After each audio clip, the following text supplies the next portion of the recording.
Welcome to the Next Level Human podcast. As a human, you have a job to do. In fact, you have 4 jobs: to earn and manage money, to attain and maintain health and fitness, to build and sustain personal relationships, to find meaning and make a difference. None of these jobs are taught in school, and that is what this podcast is designed to do. To educate us all on living our most fulfilled lives through the mastery of these 4 jobs. I'm your host, Dr. Jade Teta, and I believe we are here living this life for 3 reasons and 3 reasons only: to learn, to teach, and to love. In this podcast, I will be learning, teaching, and loving right along with you. I'm grateful to have your company. Here's to our next level.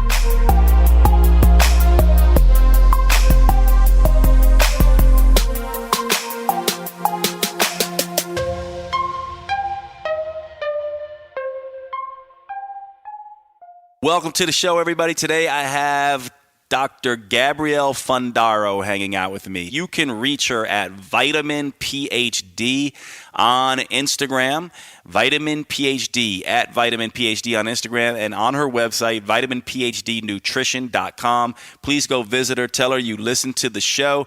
Show her some love. Let me give you a little bit of background on the discussion today before I turn it over to the actual interview. We talked about an awful lot of things, and mainly what you're going to get out of this discussion is a very good understanding about the current state of research and the misunderstandings that many of us in the natural medicine space, in the health coaching space, in the medicine space have related to the gut microbiome and probiotics and all of these things. We get a very good understanding that the research in this area is far from clear. It is very much in the gray zone, and at best, people are misleading themselves and others when they are teaching some of this stuff, and at worst, they're getting it completely wrong. And so we get a really good sort of state of the union in terms of where we are with this science in this particular interview. Also, just a heads up, at the beginning of this, we had a little bit of technical difficulty, so it may seem a little disjointed here in the beginning since we basically cut out some of the bad sort of signal that was coming through, and then we get into it from there. It ends up being an amazing discussion. I learned a ton. I hope you do as well. And without further ado, Dr. Gabrielle Fundaro. Welcome to the show, everybody. I've got Gabrielle Fundaro, PhD, in the house with me today, and I'm super excited that she's here. She is an expert in many realms, but mainly focuses on gut-related dysfunction and especially metabolic endotoxemia, which is something you've heard me sort of talk about before, and she's here to educate us all on this. We're lucky when we get to have someone of such a big knowledge base, have a PhD on the show to kind of help us figure this out. So Gabrielle, welcome. Thank you so much for being here and spending time with us. Thank you so much for having me and for that gracious introduction. I appreciate that. Well, let's actually, I want to just clue everybody into how you and I met, right? And it's kind of a funny story. And this is the Next Level Human podcast. And I just want to clue you guys into this because for me, it's all about being sort of a next level human. And by that, what I define that is someone who is all about growth, someone who can see their dysfunctions, someone who wants to learn. So part of what happened with me and Gabrielle is I posted something, I forget what it is now, something on, that was related to gut. And this is her area of expertise. And she came in and said something that I made an assumption and was kind of triggered by. So I kind of went to my base level self, and her and I had this little tiff or disagreement online, and we're kind of going back and forth. And then I sort of recognized that I was being a little bit ridiculous. And I actually had seen, she had sent me a previous message that was very, very sweet.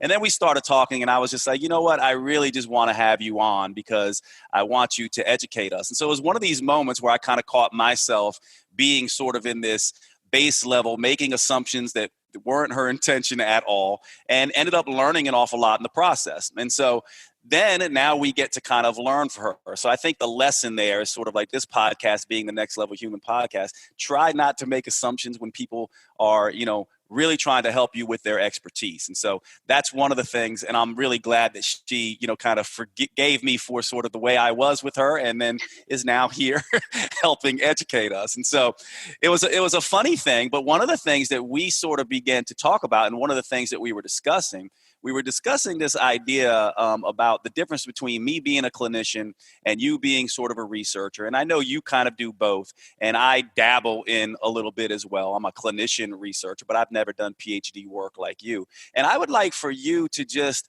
help us understand sort of the difference of this. We're getting hit, a lot of us, with science constantly, and there's a lot of what I would say armchair researchers. And I kind of fall into that category for someone standing on your end of the equation where you're like, hey, I've done PhD work in this. I am the person who's actually in the lab. I've done that work. I have that knowledge base. Help us understand how you make sense of this, and just walk us through how, when you're looking out there in the world of social media and you're seeing people talk about science, how you're evaluating this stuff and how we can be better. Oh, I just love that you shared that story, and I'm totally with you on, using feedback as a tool for growth. That's part of how I started following you on Instagram, was looking at, your posts on personal development and growth. Yeah. And so to answer your question on sort of, what I guess the difference between, experiences as a PhD versus experiences as a clinician. Okay, just jumping in real quick, guys, to let you know, this is where Gabrielle and I lost some of our signal, and we're going to pick back up, and you'll see me give a little bit of background on what she was talking about, and then things are smooth from there. Let's get back to it. Okay, so you were essentially talking about the idea that there's a problem with looking at some of these inflammatory markers, especially sort of LPS, that what might be statistically significant might not be physiologically relevant. And whether or not these tests actually can tell us much, when we'll see someone who we know is in sepsis having low markers when they should, quote, be high, and also other people having very high markers and not having symptomology. Am I getting sort of correct what you're sort of alluding to there? Yes, exactly. Yep. So if that's the case, right, and we have this sort of issue where people like me, who aren't as well versed in the research as you, and then people who have no research background, are sort of reading these things and also someone like myself, trying to be effective in the clinic, and also, thinking that they're seeing changes. What is the best way to kind of make sense of this? How much, if that's the case, how much should we be relying on this research, and how much should we be looking at sort of our clinical observations? Because one of the things that, I know is a very big deal, and a lot of people talk about it, is this idea of evidence-based medicine. And sometimes when I hear that, I kind of go, yeah, evidence-based medicine is all about looking at the research, but it also takes into account clinical experience and the individual sitting in front of you. And so do you have any suggestions about how to help with this conundrum, like how to deal with this? How should we be looking at these research studies, especially on these inflammatory compounds and things like that? And to what degree can we trust our clinical judgment versus the science? Mm-hmm. I think one thing would be to fall back on, even if we have a single randomized control trial that is really compelling, one thing I always want to do to double check myself is to look for the presence of systematic reviews or meta-analyses. Not to say that those are infallible, but at least they give us a bigger picture and obviously an evaluation of the strength of the evidence. So things like those two, or, Cochrane reviews, which are another form. And so that's really what I utilize to form the basis of my recommendations.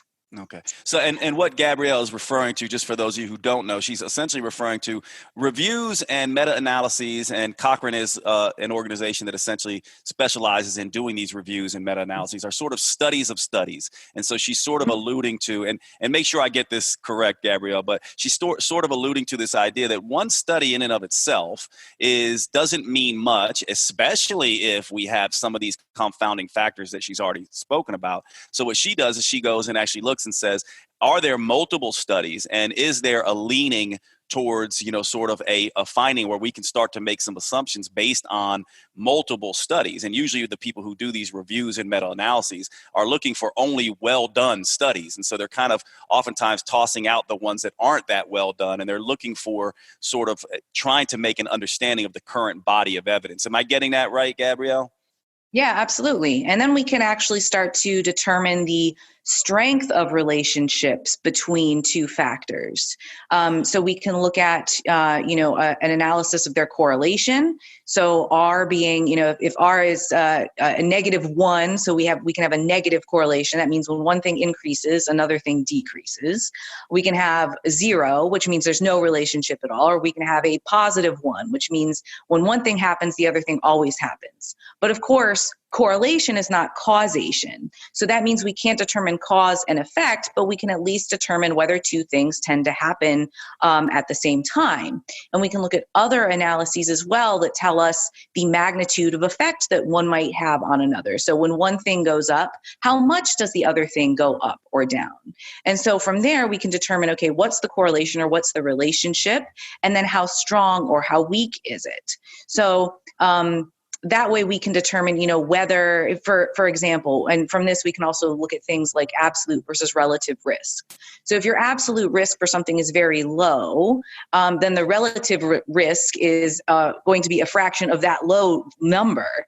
And so we can, I think, reduce, some of the fear around some of these potential issues by saying, okay, well, your chance of X is low. And when we look at relative risk for you personally, it's even lower than low. So here are your potential interventions. Here is the potential strength of the effect each one might have. And then we allow them to make decisions, based on all of that information. Where I think the fitness industry is headed, unfortunately, is more in the direction of you are significantly broken, and these are all the things that you have to do to fix whatever is wrong with you. And especially in the area of gut health, because it's so new, and there's so much misinformation and misunderstanding that people are, I think, excessively concerned about what might be, problematic in their gut health and, how that affects their metabolic health and weight and things like that. And really, the reality is that we know very little because it's an incredibly complex system. So the best we can do is to examine, these correlations using these secondary analyses, and then make kind of educated guesses, which I think is part of, that's part of evidence-based practice. We try to use the best evidence available, and then our clinical practice, as well as obviously the experience of the individual. But I think the other caveat there is that we certainly need to validate their experience, but also provide education. So if they come to us with perhaps a limiting belief, that we can empower them with the correct information, and then they can move on from there. Yeah, I love that this is where you've gone, because for me, I really wanted, and I know for some of you listening to this, listen to Gabrielle speak, you're talking to a PhD who's been doing this. So some of it may get a little bit beyond you, but I think the point that she's driving home and that I was hoping to kind of discuss with her is this idea that if you are someone, it's interesting. The less a person knows, the more stubbornly they know it. That's a quote by Osho. And I think this is especially the case when we're looking at health and fitness information.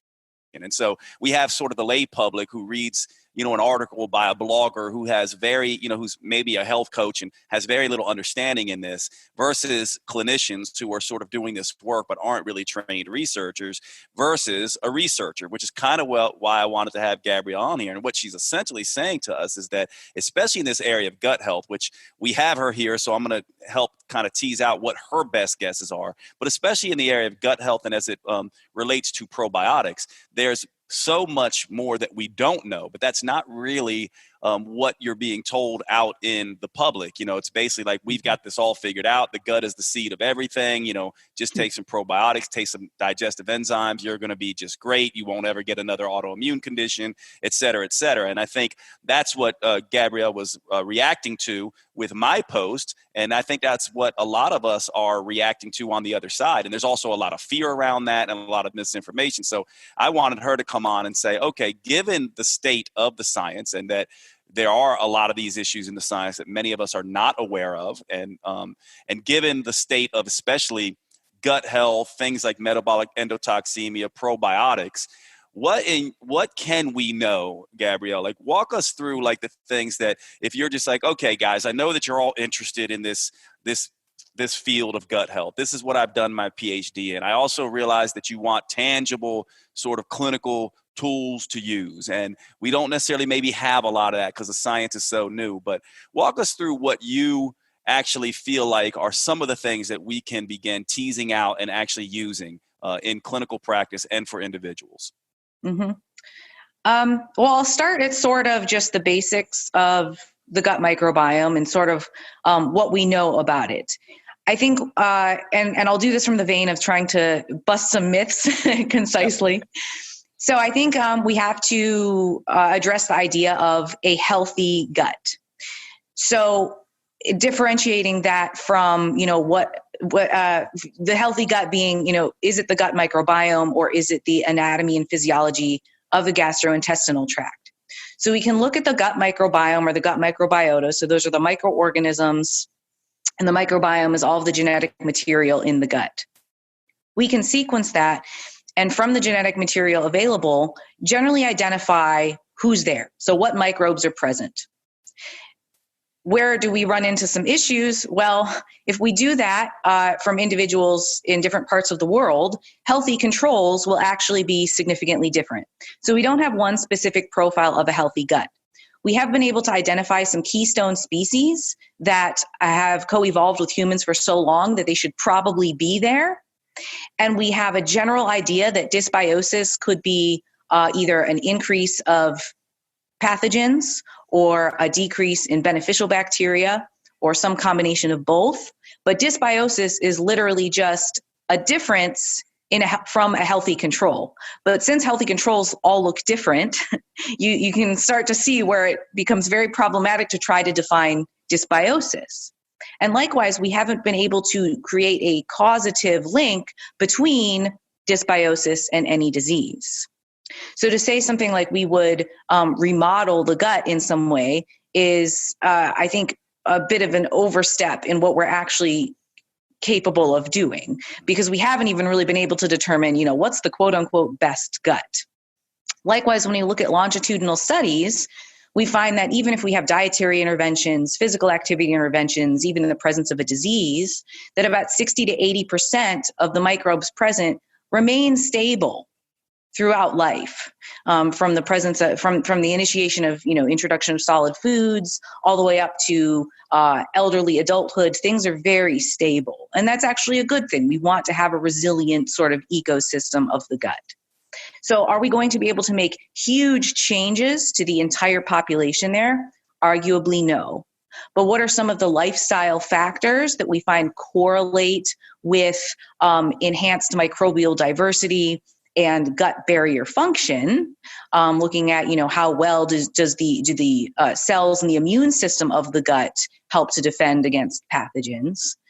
It really comes down to the basics of physical activity, fruit and vegetable intake, and maintaining a normal body weight, or a body weight that is associated with, reduced risk of disease. So it's really nothing groundbreaking at this point. We've just been able to identify that bacteria seem to be able to ferment fibers to beneficial short-chain fatty acids. So we need sufficient fiber in the diet. Generally speaking, we found that a high-fat diet often results in some form of dysbiosis, and we can talk about that's its relationship to metabolic endotoxemia, although it's not always consistent. But aside from that, there's really very little that we can say conclusively. On the topic of probiotics, yes, some strains do seem to consistently confer benefits to specific pathologies, but even that is quite limited. And part of the problem with probiotics research is this lack of reproducibility. So we have one study that shows something, and then another study can't reproduce it. So I think it just comes back to, and you might agree with this too, coming back to the basics and looking at your physical activity habits, your habitual diet, and what are you doing to prevent sort of the chronic diseases of that we see in westernized society. I sort of have called these the diseases of luxury, and we can be sedentary and have easy access to really highly energy dense foods, rather than trying to like fix something because we don't necessarily know that it's broken. Yeah, I love that. I know some people have this idea that they're like, "Oh my God, come on, Gabrielle, like that's not sexy enough for me." But I love that because, in a sense, for me, in a sense, I am a naturopathic physician. That's my background, and so part of the reason I went that direction is because I recognized that they were not teaching lifestyle medicine in traditional medical schools. I was sort of brought up as a personal trainer. I was steeped in nutrition, and I remember looking at the curriculum for a traditional the MD degree and was appalled that none of this was being done. There was no training in exercise. There was no training in nutrition. There really was no training in mindset. And that's all the stuff that I thought I would be getting in medical school. However, having gone the naturopathic route, I also tend to see some of the exact same mistakes being made in the naturopathic realm. Rather than giving, a drug, it's just, hey, take, a digestive enzyme or a probiotic or something like that. And they're still not doing these basics that you're talking about, right? And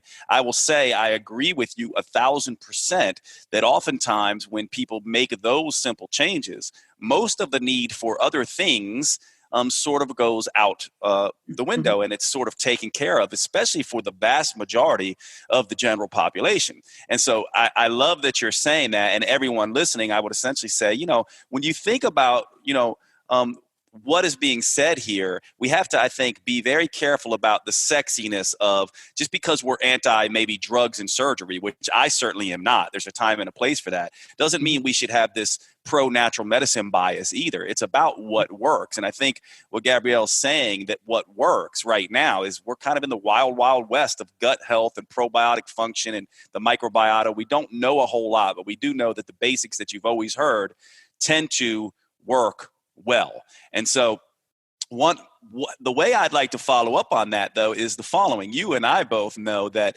clinically speaking, and certainly this is rolled over into the lay world now, where gut restoration programs are essentially all the rage. And I will also say that clinically speaking, they're one of the most effective things I have ever found in my clinical practice to address sort of these broad spectrum sort of, conditions that really you can't put a handle on. So it looks like there might be some skin rashes and maybe some autoimmunity or, maybe something going on or some fatigue, but you can't really put your finger on it. And then you essentially, institute these so-called gut restoration programs, and people seem to do very well on them. And then it begs the question, and I'll get your take on this, but it always has begged the question to me, is it simply that we clean up the diet, and or is it all the supplements that we're using, the digestive enzymes, the probiotics, the glutamine, things like that? Or is it a combination of both? And I'm guessing you're going to say, Jade, we don't know, but we might have our guest there. But what is your take on that? And do you see that clinically as well? And to what degree can people sort of take some of this advice and move forward with it? So I think we have to be careful about looking at, correlation versus causation, and that the current absence of evidence doesn't mean that there's evidence of absence. However, we do in some cases have evidence of the absence of effect for some of these things. So being somewhat familiar with the kind of 4R approach, and I've read some of the books about, gut restoration. I think, first addressing the idea that we can sort of wipe things out and repopulate them, especially in any kind of selective way, that really does not appear to be the case. One of the big examples I think about is when people talk about like a yeast cleanse of some sort. So trying to eradicate yeast. Well, there are beneficial strains of yeast that we actually do need. They're considered to be commensal in the gut. And one of them is a probiotic as well. So S. boulardii. And when we talk about like candida cleanses, you really wouldn't want to eradicate that. And because we don't have the ability to create any causative links between any one microbe and the outcome of a disease, we have to be very careful about making claims about wanting to eradicate any of these microbes. You could think about it like eradicating mosquitoes. They are irritating, they carry disease, but if we were to eradicate mosquitoes, it would have a deleterious effect on the entire ecosystem. So we have to keep in mind that these bacteria and other microorganisms are interacting with one another as well as our cells. And so I think we just have to be transparent and say, yes, diet and physical activity and various other things can influence the microbiome in ways that we don't fully understand, and we cannot without a huge dose of antibiotics, make a big dent in who's there. And we probably wouldn't want to either, because that would put us at risk for disease if we were to completely kind of wipe things out and then repopulate them. In terms of repopulating, when we're using things like probiotics, we also have to keep in mind the limitations of how we're determining what has been done there. So if we're using just fecal samples to determine whether a probiotic has sort of enriched the gut, well, regardless of whether a probiotic actually enriches, kind of takes up residence in the gut, we'll see enrichment in fecal samples, because a fecal microbiome is actually significantly different from what we see in the colon or small intestine or stomach.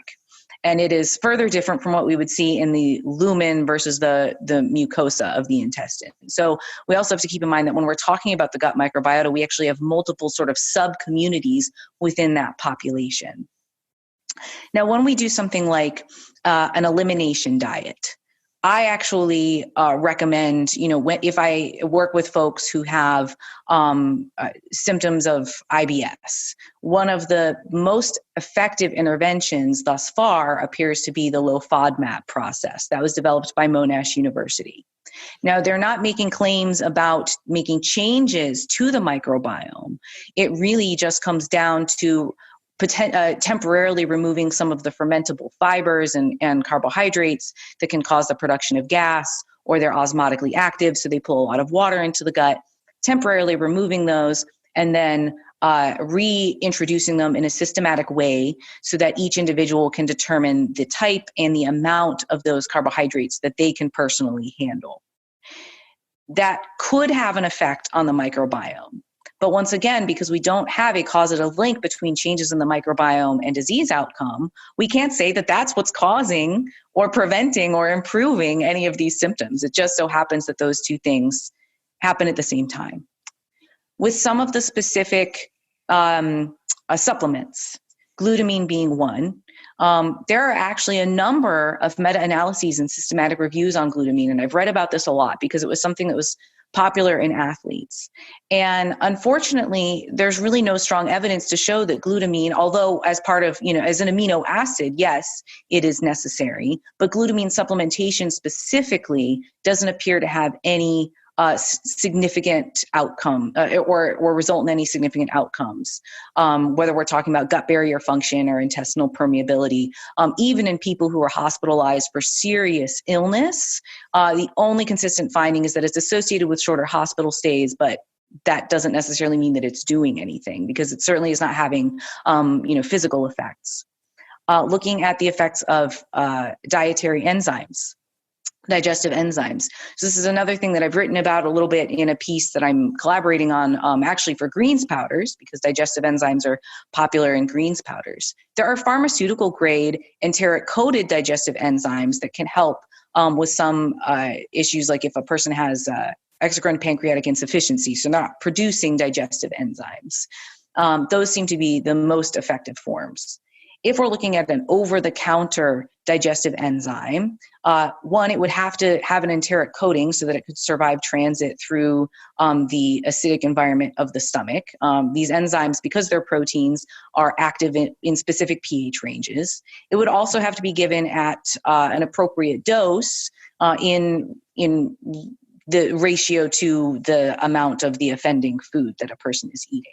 So not to say that they're completely ineffective. It does appear that lactase and I want to say it's galactosidase, those seem to be somewhat effective with small amounts of either dairy or foods containing that fiber like beans. So those can be somewhat effective in alleviating symptoms.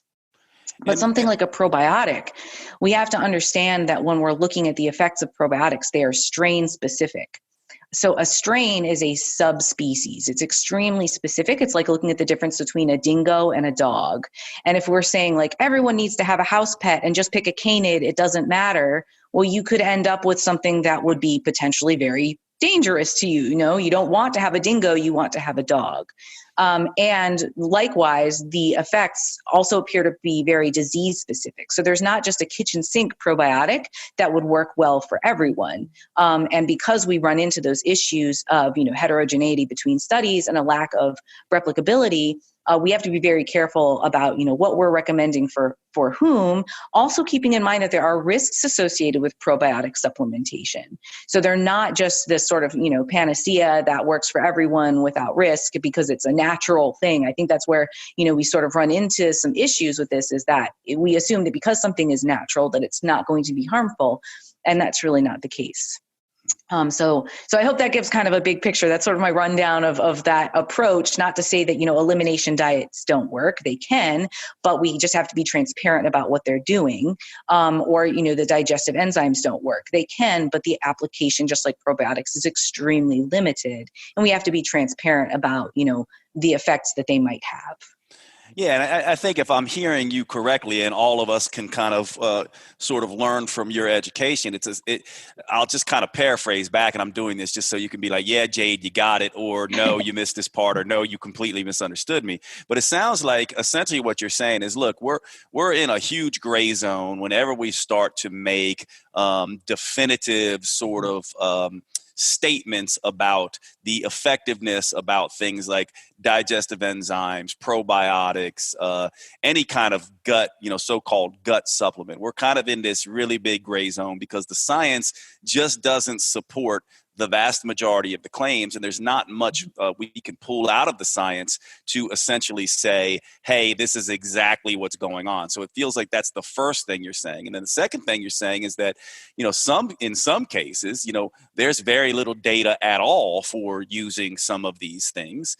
And it does seem like you're opening up the door a little bit to say, hey, look, certainly you have seen clinically that some people can benefit from, especially sort of allergy elimination programs and things like that. But this may not be related to these supplements at all. It may just simply be related to things like FODMAPs and these highly fermentable fibers and other things of that nature. And so when we look at gut function, we essentially go back then to your original sort of statement, which was saying that there are, things that are maybe not be sexy, but that we should really be looking at that we actually know seem to be beneficial. So am I getting that essentially right? And I think you're not saying that, we shouldn't ever, kind of experiment with these things, but then when we do, we could be doing harm. And we also need to be aware that they don't actually, in the research, don't actually have a high, sort of probability of being effective. At least the studies don't show that as of yet.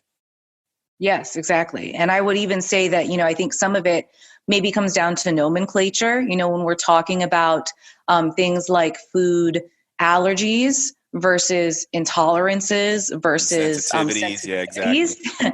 And I can expand on that a little bit because that's sort of one of my other, it's sort of another area that kind of puts up red flags at times. Let's do that because it's even I find myself, talking about food allergy when it's not actually what we're meaning. And then there's also, do these other things actually exist? So walk us through the whole idea behind what is a food allergy, what's a food sensitivity, if we can say what it is, what's a food intolerance, et cetera, IgGs, IgMs, go as deep as you want. Yeah. So the way that I like to define it sort of simply is that a food intolerance is enzyme mediated. That means that we don't have the digestive enzyme needed to break that food down. It may be due to a genetic mutation, so we're supposed to make the enzyme, but we don't. And in some cases, it's just because we're human, and no humans make the digestive enzyme to break down some of these fibers, for example. And that's why they're so beneficial to the gut bacteria. We can't break them down, so they pass to our colon, and the bacteria use them instead. So that's a food intolerance. So lactose intolerance, we lack the lactase enzyme to break down lactose. And because we can't break it down, it remains in the GI tract where it can be fermented and cause gas and bloating. So enzyme mediated is an intolerance. An allergy is immune mediated. Now, that means that our immune system is reacting to that product and exerting some response to it. So it's creating sort of these inflammatory cytokines and other compounds that can result in potentially life-threatening anaphylaxis, or maybe just hives, and things that are perhaps dermatitis. So we can have an allergic response. Now we can have an IgE-mediated allergy. So that's a specific type of antibody. We can also have non-IgE-mediated allergies. That means that that IgE antibody is not involved, but it still is considered an allergic response. Now we can be screened for IgE-mediated allergies and non-IgE mediated allergies, but that is not necessarily a diagnosis. You would have to go to an immunologist or an allergist to get one of these screenings done, and then you would really go through sort of a subsequent series of tests. You could do something like an oral tolerance test, and you would determine whether an allergy actually exists, because even just an IgE response is not necessarily indicative of a full-blown allergy. And quite often people are sort of getting these false positive results thinking that they can't eat this food. And in fact, they're going to be fine eating that food. They just had a minor IgE response. Just your immune system is saying like, oh, this is a foreign thing. Maybe this shouldn't be here. Should we be on high alert? Maybe. Now, the area that is creating a sort of mass confusion at this point would be the area of food sensitivities. I will be completely clear. A food sensitivity is not a real thing. IgG food sensitivity tests are tests that identify foods you have eaten. The IgG antibody is not one that is going to be utilized in an allergic response. This becomes very problematic when people go to get the IgG test, because they then receive a giant list of foods that they have eaten at some point in time. Now, you could do that for free with just a dietary recall, but people then use that as sort of an intervention, or, they eliminate all of those foods and perhaps they feel better. And that's great. It's definitely, that's what we want, right? We want our clients to feel better. But the problem is that they have just coincidentally removed some food that may have been just a FODMAP, just a fermentable fiber issue. So it wasn't that they were having any sort of response to it, really. It was just they probably could have eaten a little bit less of it and not had gas. Or they may have removed a food that they had perhaps a non-IgE mediated allergy to. But then they apply, causation to that. They think that, oh, these foods were causing my issues. I don't eat them anymore. Now I feel better. And perhaps they never eat those foods again. And we know that that could certainly cause issues. If a person significantly reduces the variability of their diet, that could result in reduced energy intake, and perhaps they lose weight. And if that's what they were intending upon, okay, that's kind of a cool side effect. But at the same time, now they have significantly reduced dietary variety. And what I have seen folks coming to me, that are really trying to figure out their GI issues, they spent the time and the money on these tests, and perhaps they still don't feel good, or perhaps they feel better, but they're eating only 6 different foods now. And so they have not been empowered by that information. That information has now sort of changed them to this extremely restrictive diet and these limiting beliefs about what they can or cannot eat. So I think that's a very important differentiation, and one one fault that I find, with some practitioners that are utilizing these tests without maybe understanding exactly what they're measuring or not. But the IgG food sensitivity test is one that I've seen is just really problematic at this point. And it is not testing for an allergy, and it is not testing for an enzyme deficiency. Literally, the IgG antibody is just a recognition antibody. Yeah, I have a funny story about that you may or may not laugh about, but it's funny, clinically as a naturopathic physician, we utilize these things a lot, and especially in my early career, I was running a ton of these things. What I found was, 1 minute the patient would come in and be lit up like a Christmas tree on this thing. If anyone's ever seen these panels, they'll basically like rank them in sort of red, yellow, and green. And so, when you're in the yellow, you got kind of a mild, sort of reaction. And if you're in the red, you're kind of having this severe IgG reaction. And what would happen is I would look at this and I would be like, I would run these things repeatedly, which is, I kind of have that mind where I'm like, let me see how this changes with my interventions. And what you would find is really no rhyme or reason. One thing would pop up, it would be there in a severe, then next thing it would be gone and something else would be there. And I was chasing this all around. And the only thing that I got clinically from this, eventually I just started seeing the degree to which, and I want to get your sort of take on this, but the only thing I stopped running them, by the way, a long time ago, but the only thing that I could do clinically with that is that the degree to which I saw lots of yellows and reds was the degree to which I could see severity in whatever symptom that they were having, but the foods didn't seem to be related, and they seemed to be exactly the things that they were eating the most of. So if I had them cut out one thing and then they started eating more of another thing, that would then show up, in the red next time I ran this test. And so I started seeing it as not very useful.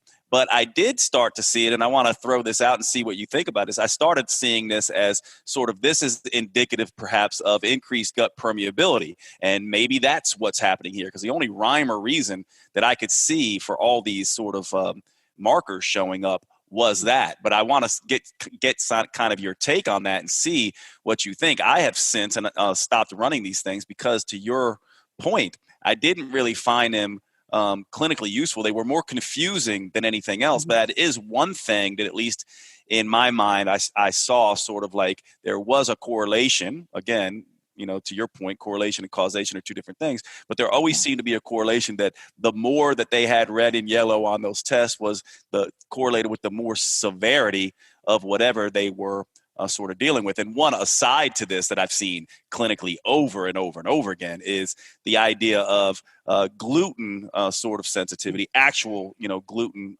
intolerance with, associated with Hashimoto's thyroiditis, and actually eliminating, gluten, even when they're not pure celiac, and then seeing these enzymes, these antibodies rather, go to near zero. Now, of course, something like Hashimoto's is a disease, for those who don't know, that naturally waxes and wanes. Many people speculate why that's the case. Is it related to certain dietary elements, or is it just related to the way the immune system functions? But do you have any comment on that, and how you would think about that? Do you think, yeah, Jade, maybe there's something there, or no, I think they're completely useless?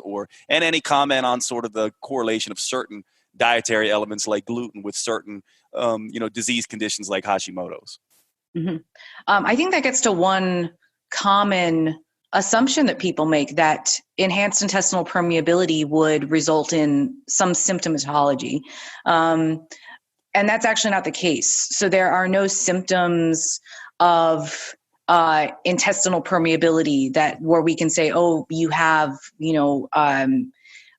GI distress, or you have eczema, or you have fatigue, and that's a symptom of enhanced intestinal permeability, which is really interesting. You would actually kind of think that, if a person has increased intestinal permeability, that they would have, something wrong, like diarrhea or bloating or something, but that actually does not appear to be the case. Especially when we kind of see, just as an aside, one of the things that always was interesting to me about intestinal permeability is the fact that exercise, which is a very, healthy thing that we all kind of want to do, increases gut permeability. And we certainly don't see, traditionally people breaking out in rashes post-exercise. So it's just an interesting point you're making. Right. Well, and with exercise, that's sort of a special case. So it can increase intestinal permeability, and it actually can result when we're looking at ultra endurance exercise, that's also associated with elevated plasma endotoxin levels and also associated with gastrointestinal distress. So it seems like, those things can all happen at the same time, but not necessarily. And I think that it really highlights that we don't, again, have a causative link, between intestinal permeability and gastrointestinal distress or even various disease states. So we do have data. We have meta-analyses that have looked at some of the most potent risk factors for intestinal permeability. Not to say, again, that there's a causative link, but it looks like individuals with BMI greater than 25, individuals with type 2 diabetes, individuals with late-stage non-alcoholic fatty liver disease, and inflammatory bowel disease, and individuals with gestational diabetes, they do seem to be at increased risk of having, or at increased odds, I should say, of having intestinal permeability. But intestinal permeability can be measured by a variety of mechanisms, and not all of them are looking at metabolic endotoxemia. And intestinal permeability is even different from gut barrier function, because intestinal permeability, we're really just looking at, how close together are the intestinal cells, whereas gut barrier function is looking at, how responsive is the immune system to whatever is coming through the gut. And so if we wanted to look at something like, a marker, an immune marker potentially of intestinal gut function, we'd want to look at IgA.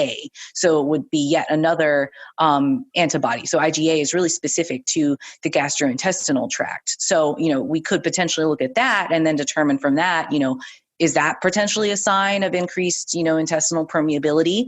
Perhaps. And then, well, what does that actually mean, clinically? Does that mean that now we do have elevated plasma endotoxin levels? Okay, if that's the case, is it to a point that's going to be problematic? Is it associated with comorbidities? And then we go from there. And with some of these things, there's definitely a chicken and egg problem here, right? I think one of the things that you're kind of pointing out to all of us is saying, listen, okay, so yeah, you have, intestinal permeability and you have some of these conditions. That doesn't mean that caused it. It could have been the other way around, and we don't yet know in the research. And so it sounds like that's sort of your major caution for us. But I just wanted to kind of jump in. But go ahead where you were headed. Yeah, no, that's exactly it. Yeah, we have this chicken egg problem. We have these correlations. In many cases, they're weak also. So that's the other thing. It's sort of like, well, these things tend to happen about the same time, about half the time they both happen together. Like, oh, okay. I mean, that's interesting, but, do we act on that? And I think that kind of, this is reflective of the way that I coach also. I really start from the basics, and then I look at, do we have any special considerations here? Well, that, once we've ticked off all the other boxes, now we can look at special considerations. But, looking at something like the IgG food sensitivity test, I mean, there's just no mechanistic explanation for that links those foods to intestinal permeability. We wouldn't have any symptoms of the intestinal permeability. And I think from there, we can fall back on there's nothing wrong with doing a food, an elimination diet. We just have to do it in a systematic way, in a way that kind of makes sense mechanistically. So, part of the reason the FODMAP process makes sense is, okay, we're taking these carbohydrates that are highly fermentable. They create gas. They are osmotically active. They pull water into the gut. So it makes sense. Those would cause some perceptible side effects. And then, we look at that in RCTs, in individuals with IBS, who go through FODMAP versus those who don't. Do we see some, improvement in outcomes? And even that, like it's not an infallible intervention either. They approximate, I think 40% of individuals won't even see an improvement, after going through a low FODMAP diet. But it's one that I think is just, we know that it's valid and it's evidence-based and is effectively free, versus one of those tests, which are, really kind of expensive and don't tell us much. And we run into the same issues when we're doing things like, these GI map tests where we're doing sort of an analysis of who's there, who's in your microbiome right now. That it's sort of like doing a 23andMe, but for your gut. It's interesting. It's cool to look at.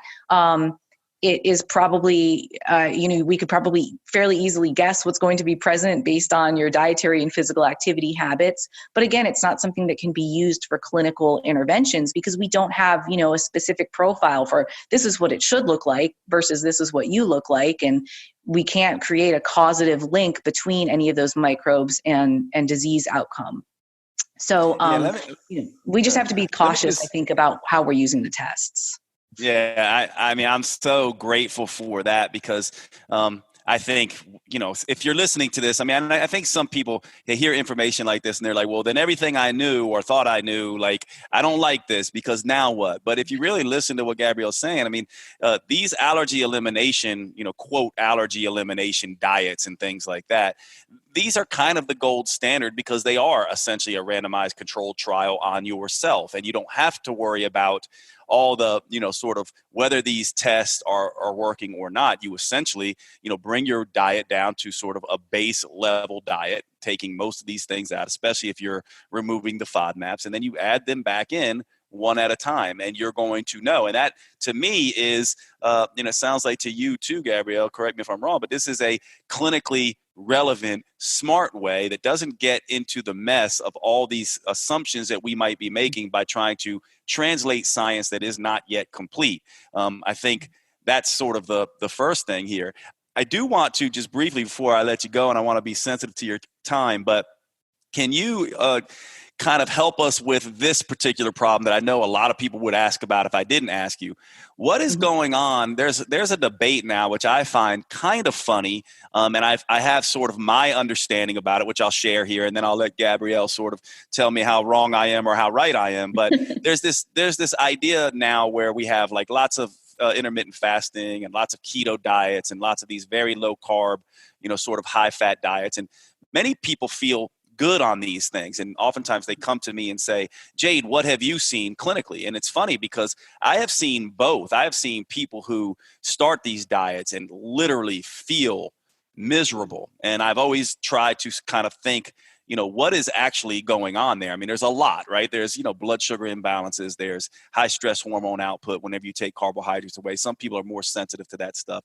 But one of the other things that some people might point to is, if we're talking about something like LPS, and I know you're going to have a field day with this, but I'll tell you my understanding, then you can kind of just break me down with this. But if you're thinking about something with LPS, many people have said, right, if you have the wrong, let's say you're eating your standard American cafeteria diet, lots of sugars and lots of fats. And so maybe we can say, and maybe we can't say based on what Gabrielle says, that we're growing some of these, quote, negative probiotics, maybe we're getting a lot of these gram negatives that are shedding these LPS, and the LPS is lipophilic, so it likes fat, and it's being driven into sort of our bloodstream and perhaps having some of these inflammatory reactions, which is why we might wake up, sort of feeling achy, first thing in the morning after having, let's say, pizza. Maybe that's going on, maybe it's not. But what I want to ask you is, to what degree do we, because there are some people to just say, take out all fiber, you don't need it, just have these very high fat diets. What I've seen is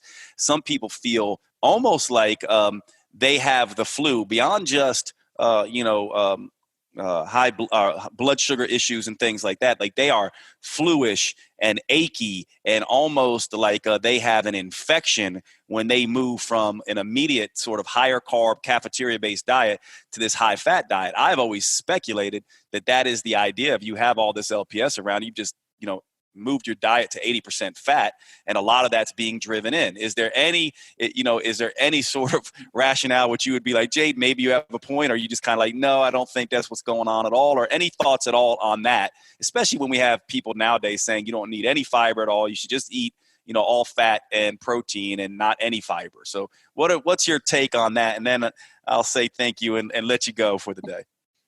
Oh, this is such a good question. And, we're looking at a couple different variables here. So are we looking at a diet that is high in fat and devoid of fiber? Or are we looking at a diet that has normal fat and devoid of fiber, or, high fat, high fiber? And some of these questions just haven't been answered yet. But what you're really getting at is the idea of, metabolic endotoxemia, and that Theoretically, if we ingest a diet that is very high in fat, we may cause some deleterious changes to the microbial community that could lead to an overgrowth of bacteria that would shed off lipopolysaccharide. And we actually have a couple other endotoxins as well. LTA, I want to say that's lipotecoic acid, and peptidoglycan. So actually both gram-negative and gram-positive bacteria can shed these endotoxins, and they, once they enter circulation, bind to various immune receptors and cause this low-grade inflammation, this cascade of cytokines that has been implicated in overall just metabolic dysregulation. So skeletal muscle that can't accurately respond to increases in glucose or fatty acid availability. And this has been seen. We actually do have human data, both in short-term and long-term high-fat feeding challenges, and in individuals with obesity and type 2 diabetes, that they do tend to have higher circulating levels of LPS, and in some cases higher levels of TLR4, which is what LPS binds to. Now, would we necessarily have symptoms associated with metabolic endotoxemia? That I think is not apparent in the literature yet, at least not, in terms of gastrointestinal symptoms or pain or things like that. And we're looking at very low levels of inflammation. So it's not something that we would feel like if we're having, soreness or an illness or something. So probably part of what we're seeing when people are switching from a carbohydrate-based diet to a ketogenic diet would be, the feelings that we get when we are have very low blood glucose, and we've used up all of our muscle glycogen, and now our liver is just sort of pumping out glucose. We feel fatigued and foggy and kind of crummy. So that could be something related to the gut or not. We just really don't know, all of the mechanisms there. Now, in terms of, some of the links between high-fat feeding and metabolic endotoxemia, with or without fiber involved. So the data in humans is actually fairly limited, but we have found that in rodents, adding fiber to a high-fat diet can be protective. Or if we take, even just high caloric intake in humans is one of the, it can increase one's odds of having elevated LPS. And in rodents, if we replace that caloric excess with carbohydrates rather than fats, we don't see it quite as often. But again, because of, how I mentioned earlier, where we have so many limitations with the assay that we're using to measure LPS, it's very difficult to determine this effect with consistency. But what's, I think, consistently found is that while we can't necessarily quantify the amount of LPS, that there's usually an increase in response to high fat feeding, whether it's acute or chronic. And so the cutoff from one of my, where I did my dissertation, they actually had put out a paper in 2015 kind of talking about this and postulated that maybe instead of looking at, LPS levels, we need to look at like an increase from baseline. If we have like a 2 times increase from baseline, could that potentially be considered metabolic endotoxemia? Because everyone's sort of starting in a different place. But generally speaking, I would say based on what we have from rodent data and from human data, because we do have some RCTs looking at, specific dietary caloric contributions from fat. And it looks like if we're approaching a diet that's, 40% calories from fat, that generally tends to reduce microbial diversity and also correlate with increased plasma endotoxin levels. And if we are, adding to that a diet that's completely devoid of fiber, well, fiber plays a number of beneficial roles, not just, in creating stool bulk, but also serves as a substrate for bacterial fermentation that results in the production of some of these beneficial short-chain fatty acids. Not to say that those can't be made from amino acids, but we have to look at, the amount. Is the amount that's being made from amino acids equivalent to that from what we would get from fiber? So I think that sort of is another layer of potential risk if we're having a diet that has no fiber at all. Why do people potentially feel better on it? Because, to be honest, fiber can cause some unpleasant gastrointestinal side effects, and we don't like the way that feels. And certainly we can adjust the diet to address that issue, but having less gas or more comfortable bowel movements is not necessarily indicative of enhanced gut barrier function, microbial diversity, or intestinal permeability. So once again, there is a significant divide between, symptoms versus the physiology of the gut and the gut microbiome. Yeah, I just love that. You're incredibly brilliant. Thank you so much for kind of helping us sort of understand this. And I can imagine someone sitting on the other end of this and being like, okay, well, I feel like everything I thought I knew about this area of health is now been sort of exploded in sort of all these myths. And I would say and submit to people that, and I'll just get your final thoughts on this and then we can wrap up. But what I would say to that is that what we have to understand is that there will always necessarily be a gap between the art of health and fitness and the science of health and fitness. And what we can't do along the way, and I think Gabrielle has been amazing at helping us, cautioning us to do this, we can't just make stuff up.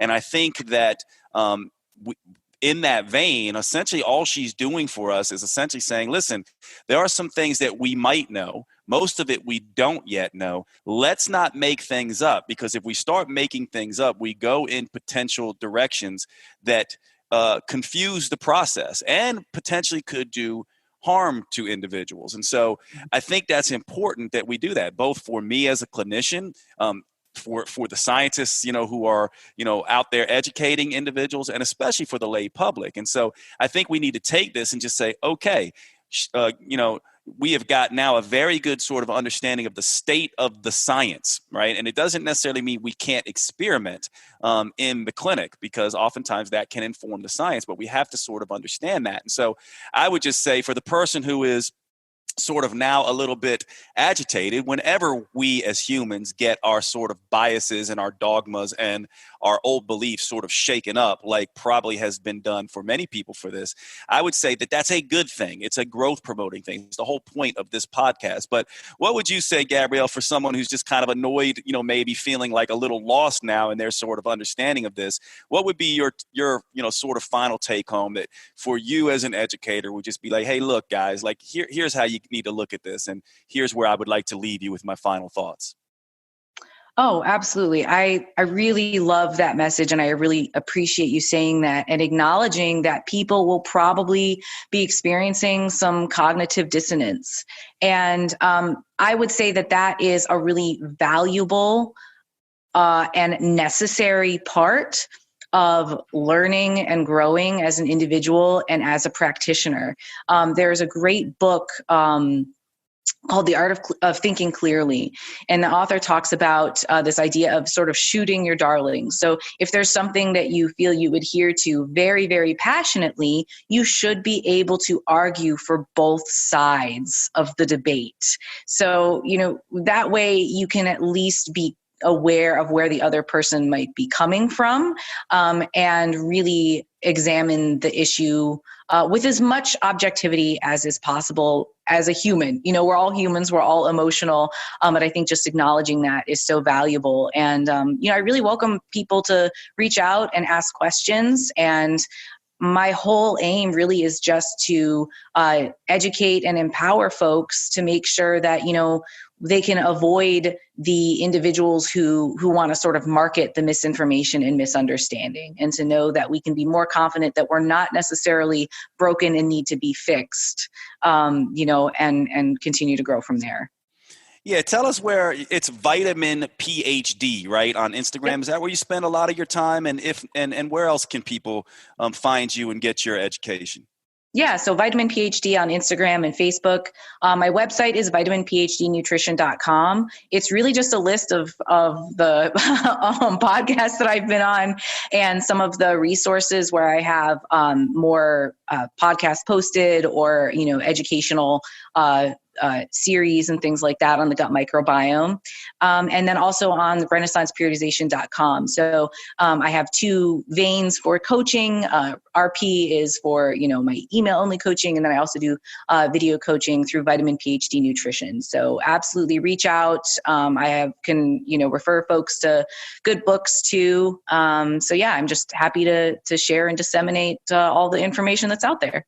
Yeah, it's rare for all of you listening. I think it's rare, to have someone who's a PhD at this level and also able to teach the way that you do. So we're incredibly grateful for you. And I will say thank you in particular for sticking with me, educating me. And I am really happy to make a new friend and to sort of get exposed to your work. So thank you so much for being here. You're very welcome. And thank you for having me.